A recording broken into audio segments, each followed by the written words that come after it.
ഈശോ മിശിഹായ്ക്ക് സ്തുതിയായിരിക്കട്ടെ. നോമ്പുകാലത്തിലൂടെ കടന്നു പോകുമ്പോൾ ഓരോ ദിനവും പ്രാർത്ഥനയോടുകൂടെ വിശുദ്ധിയോടുകൂടെ നമ്മൾ കടന്നു പോവുകയാണ്. ഈ നോമ്പുകാലത്തിൽ എന്താണ് ദൈവം നമ്മളോട് ആവശ്യപ്പെടുന്നത്, അല്ലെങ്കിൽ ദൈവം എന്താണ് നമ്മിൽ നിന്ന് ആഗ്രഹിക്കുന്നത്? നമ്മളെല്ലാവരും വിശ്വാസികളാണ്, ഫെയ്ത്ത്ഫുൾ, വിശ്വാസമുള്ളവരാണ് വിശ്വാസികൾ. നമ്മൾ ക്രിസ്തുവിൽ വിശ്വസിക്കുന്നവരാണ്, ത്രിയേക ദൈവത്തിൽ വിശ്വസിക്കുന്നവരാണ്. അത്തരത്തിൽ വിശ്വാസികളായ നമ്മൾ ഓരോരുത്തരും, നമുക്കറിയാം, ഏതൊരു ബന്ധവും സ്റ്റാർട്ട് ചെയ്യുന്നത്, തുടങ്ങുന്നത് ഒരു വിശ്വാസത്തിൽ നിന്നാണ്. എനിക്കൊരു വ്യക്തിയെ സുഹൃത്താക്കണമെങ്കിൽ ആദ്യം എനിക്ക് ആ വ്യക്തിയിൽ ഒരു വിശ്വാസം വേണം, അതുപോലെ ആ വ്യക്തിക്ക് എന്നിലും ഒരു വിശ്വാസം വേണം.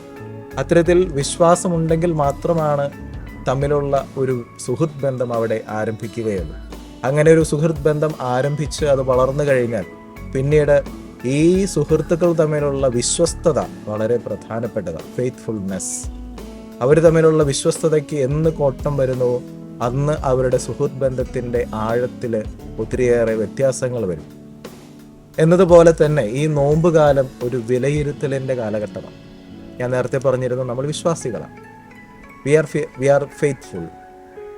ഫെയ്ത്ത്ഫുൾ എന്ന് പറയുമ്പോൾ നമ്മൾ ദൈവത്തിൽ വിശ്വസിക്കുന്നു, നമ്മൾ ക്രിസ്തുവിൽ വിശ്വസിക്കുന്നു എന്ന് പറയുമ്പോൾ ഈ നോമ്പ് കാലഘട്ടം നമ്മളും ദൈവവുമായിട്ടുള്ള ഈ ബന്ധത്തിൻ്റെ, എനിക്ക് ദൈവത്തോടുള്ള വിശ്വസ്തതയെ അളക്കാനുള്ള സമയമാണ്. എനിക്ക് എൻ്റെ തമ്പുരാനോടുള്ള വിശ്വസ്തതയുടെ ആഴത്തെ അളക്കാനുള്ള സമയമാണ്. ദൈവം നമ്മളോട് വിശ്വസ്തരാണ്. എന്നാൽ ഞാൻ എൻ്റെ തമ്പുരാനോട് എന്തുമാത്രം വിശ്വസ്തത പുലർത്തുന്നു എന്ന് ഈ നോമ്പുകാലത്ത് നമുക്ക് വിചിന്തനം ചെയ്യാം.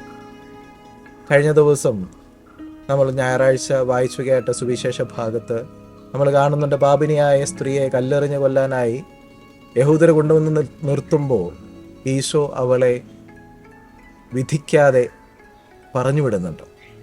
ഈശോ വിധിക്കാതെ അവളെ പറഞ്ഞു വിടുമ്പോൾ നമ്മൾ കാണുന്നത് ഈശോ അവളെ ഒന്ന് വളർത്തി വിടുകയാണ്. എന്താണ് ഈശോ നൽകുന്ന, അല്ലെങ്കിൽ ഈശോ എന്താണ് അവരെ വളർത്തിയെന്ന് പറയുന്നത്?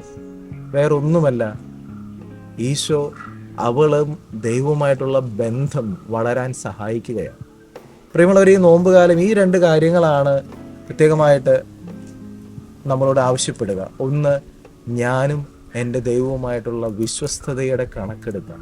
രണ്ട്, ഞാനുമായി ബന്ധപ്പെടുന്നവരെ ദൈവവുമായിട്ടുള്ള വിശ്വസ്തത എന്തുമാത്രമെന്ന് അവരെ ബോധ്യപ്പെടുത്താൻ ഞാനൊരു ചാലകമായി തീരാൻ. ഇത്തരത്തിൽ ഈ നോമ്പുകാലം ദൈവവുമായിട്ട് നമുക്ക് എന്തുമാത്രം അടുത്ത് ആഴത്തിൽ വളരാൻ സാധിക്കുന്നു എന്ന് നമുക്ക് ചിന്തിച്ചു നോക്കാം. അതുപോലെ എന്നോട് അത്രയേറെ വിശ്വസ്തത പുലർത്തുന്ന, എന്നോട് വളരെയേറെ വിശ്വസ്തത പുലർത്തുന്ന എൻ്റെ തമ്പുരാനോട് ഞാൻ എന്തുമാത്രം വിശ്വസ്തനായിരിക്കുന്നു, വിശ്വസ്തയായിരിക്കുന്നു എന്ന് ഈ നോമ്പുകാലത്തിൽ നമുക്ക് ചിന്തിക്കാം. കൂടുതൽ വിശ്വാസത്തിലേക്ക് വളരുവാൻ, വിശുദ്ധിയിലേക്ക് വളരുവാൻ, വിശ്വസ്തതയിലേക്ക് വളരുവാൻ ഈ നോമ്പ് കാലഘട്ടം നമ്മെ സഹായിക്കട്ടെ. ദൈവം നമ്മളെ ഓരോരുത്തരെയും സമൃദ്ധമായി അനുഗ്രഹിക്കും.